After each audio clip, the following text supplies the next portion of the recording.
Today, I'm going to teach you how to make your footage look authentically old. In this case, it's a very specific look that I was going for. I did a project for Trans Am Worldwide. They're the only makers of Trans Am in the world in the modern day. They actually make it right here in Tallahassee, Florida, which is where Rough Cut Productions is. This is my video company. And I had this idea, really, to make the beginning of the film start off with an old 1970s looking commercial of a Trans Am, and then it would ping pong back and forth between their new Trans Am, and I wanted all the footage to look pristine and fresh and crisp and new on the new stuff, and then I wanted it to look authentically old on the old stuff. I went out and filmed this vehicle, then came back and figured out how to make it look like this. The future has arrived. The all-new Trans Am for 1978. Complete with a plush, sporty interior for a comfortable ride.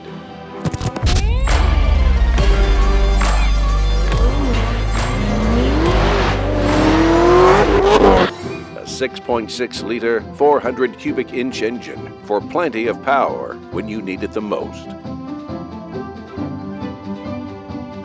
Oh, I've been running from the law.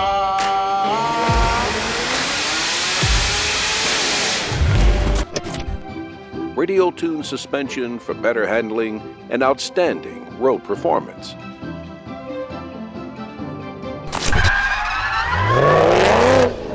the sunrise, when the sunrise.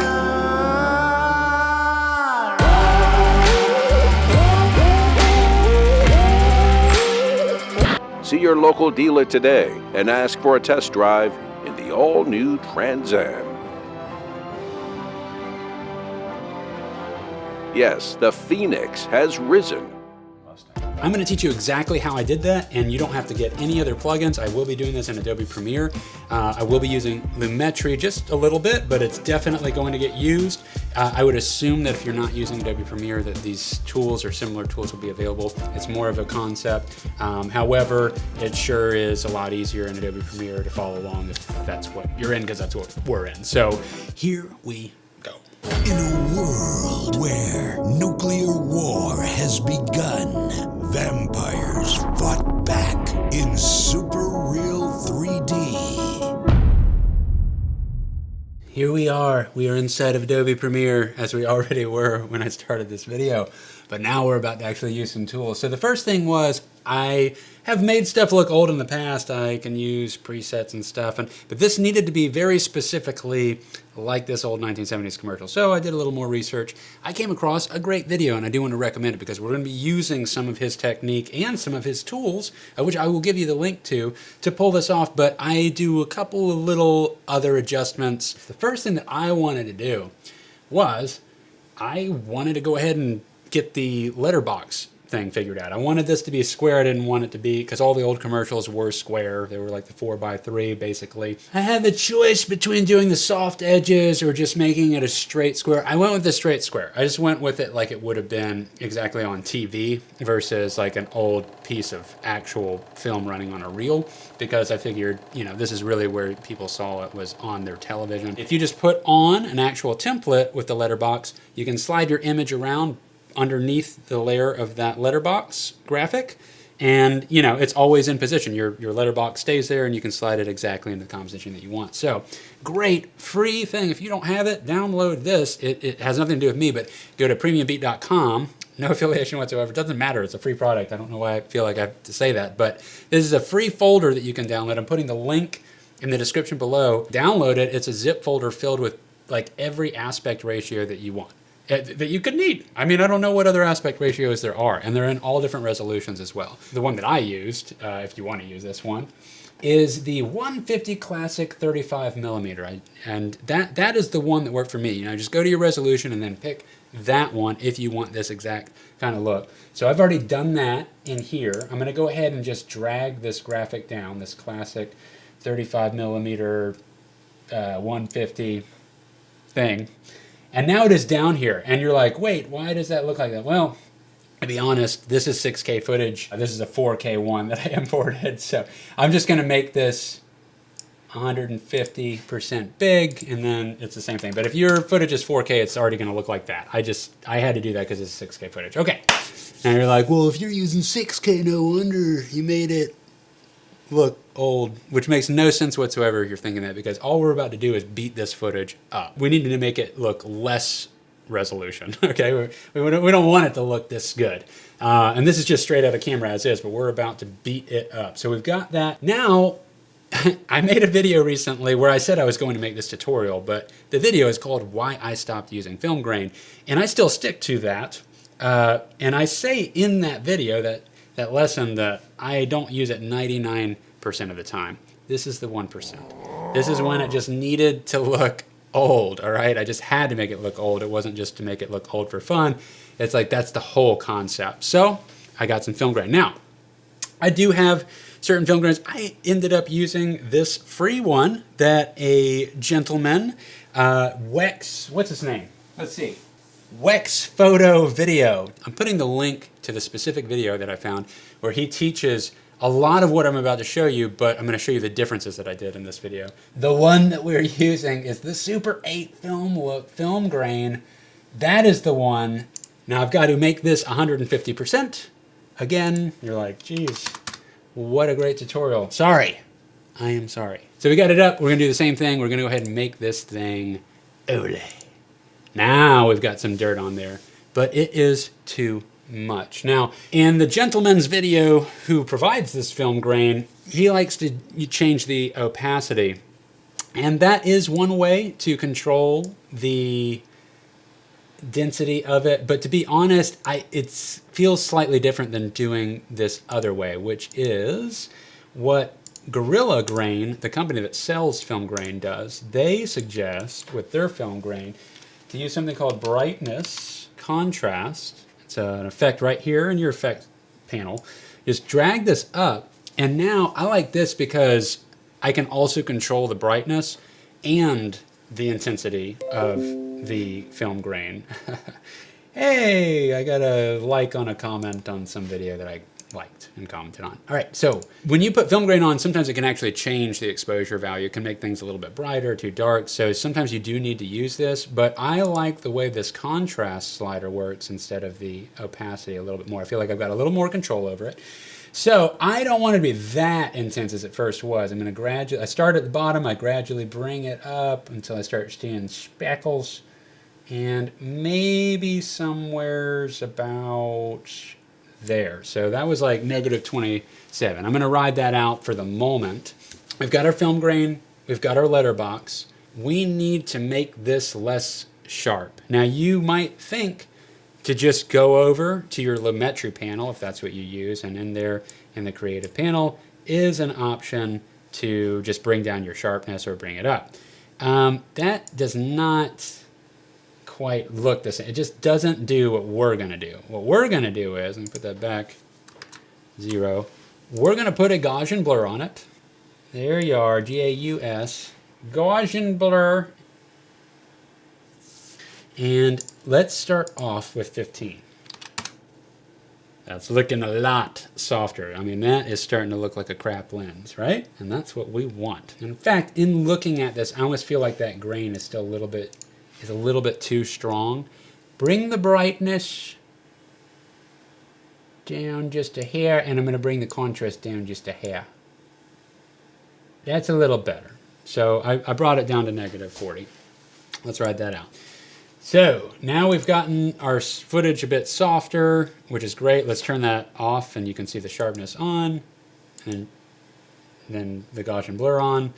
Right, that's a pretty big difference. That looks a lot softer. We're getting a lot closer. Now, the color spectrum. The look that I wanted to go for with the color spectrum was I did want it to be a bit warmer because we're next to water. The Trans Am itself is gold, and then the new Trans Am is gold. And so I just wanted to warm it up and get it more into something that would vibe with the gold. So I brought up the color temperature. Let's start off with 10. Maybe so. Let's try 15. I like to bring the highlights down some. Bring the shadows up a little bit. That's going to fade it out a little bit more. And then bring your contrast back up. And then let's boost the blacks a little bit. there. And I want it to feel just a tinge kind of hot. Because back then they used to, that was a pretty common thing. Like the commercials I saw were a little bit exposed hotter than I like. From there, we're going to go ahead and add some faded film, which is again something right here within your tool box, your creative panel on your Lumetri. And now we kind of toggle back and forth between this a little bit. We're going to battle between the where we want the right balance of faded film and our blacks over here. So I want a little more contrast than we have. I'm going to add that contrast back in, and then I'm going to bring the faded film back in even more. And we are getting pretty darn close already. Now, a characteristic of an older lens oftentimes was that it had chromatic aberrations. Maybe aberration? Chromatic aberration? I don't know. I work by myself and I've read it for years and I've never even said it out loud. So we're going to add some chromatic aberrations to this to make it feel like the lens that I filmed this with had that. Now, if you have Red Giant's Magic Bolt Looks, that's just an easy tool to use. We're right in there. It's very fun and intuitive, easy. That is honestly how I did it. But there's another way that we can do it without that. It's just a little bit, a few more steps. So here we go. What we're going to do is I'm going to drag up this stuff. Couple, just get it out of the way. All right. So that's our film grain, and then we've also got our crop or our letterbox. And on this, what we're going to do is we're going to go ahead and add something. Color balance. Now there's two of these. There's three of these. We want to use the one that's in image control. This is different than the two that are up here. You specifically want to use the one that's image control, color balance, RGB. All right. We're going to drag that up. And then before we make our adjustments, we're going to go ahead and create two more layers of this. We're going to have three layers. We're going to make one for our red channel, one for our green channel, one for our blue channel. And now that we've added that effect on there, we can just, the easiest way I think to create a copy of any video clip is you just hold Alt on your keyboard and go up. You just hold Alt, click, drag, release your mouse. Right? Alt, click, hold down, drag it up, release your mouse, and you've got a copy. Now on this first one, we're going to go ahead and make it 0 on the green, 0 on the blue, and that'll leave 100% on the red. Great.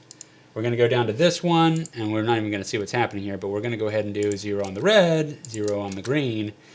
I'm sorry, 0 on the blue, and leave the green at 100%, and then we're going to go to our bottom one, and we're going to put 0 on red and 0 on green, and leave blue at 100. Now you're like, this is amazing. That looks totally authentic. I know, but we're still going to do more. We're going to go ahead and click on one of these, and we are going to click on the opacity here, get our drop-down window, and we can choose the blend mode, and the blend mode that we want to do, and this is something I learned from Spencer Cohen. Hey, Spencer Cohen, you're on YouTube as well. You guys can visit his channel.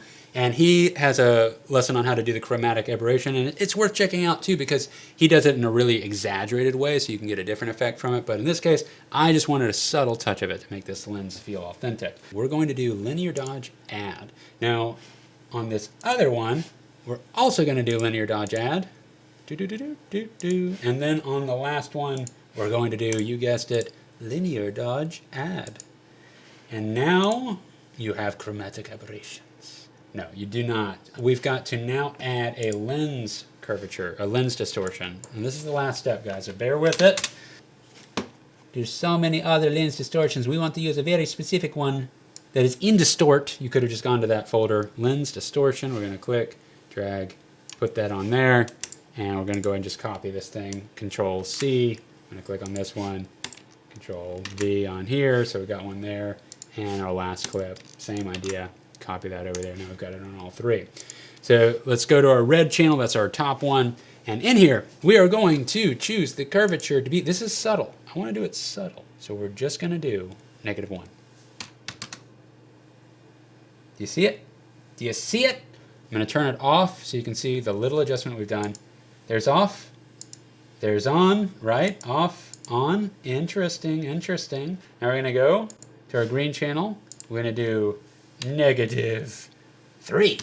Now we're gonna go to our blue channel and we're gonna do -2. Now you can do this in whatever freaking order you want. You can do this as exaggerated as you want. Because of this method and it only moving in increments of 1, I can't do it as subtly as I did with Red Giant, but we have a workaround. I think this will work. I'm just gonna go ahead and create a 4th layer.